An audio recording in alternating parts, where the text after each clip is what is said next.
I don't know if you want my answer on this, to be honest, because I can tell you how to get a bad boss fired, and it's hard. But I can tell you how to do it. Here's the best way to deal with a bad boss, and then I'll tell you how to get the boss fired. The best way to deal with a bad boss is to build trust. The best way to build trust is to actually share with your boss hard feedback.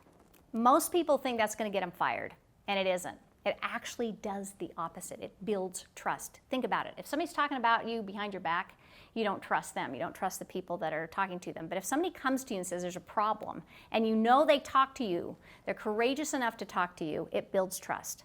So if you have a bad boss, I would always say the first thing, the easiest thing to do is sit down with your boss and share.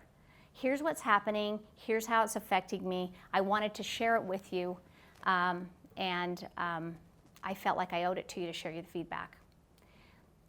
That's scary stuff. I mean, that's really scary stuff.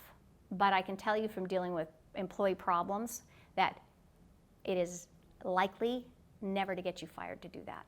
It is likely to build trust. Now, let's go back to your original question. How do you fire a boss? If you really have to fire a boss, they're just horrible, and everybody knows they're horrible. Very delicately, you have to do it. First of all, try and talk to your boss.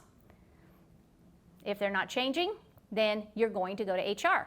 Now, know when you go to HR, it's not going to get fixed. In fact, it's going to hurt you for a little while. The only way to get a bad boss fired is for HR to hear about it from different people, different times, staged over a short period of time. So if you really want to get your boss fired, you talk to HR. A month later, you have a coworker talk to HR, and another couple weeks later, you have someone else talk to. Only when there is a pattern can you successfully get a bad boss fired. Otherwise, you simply have to do your best to create trust between that person or choose another company to work for.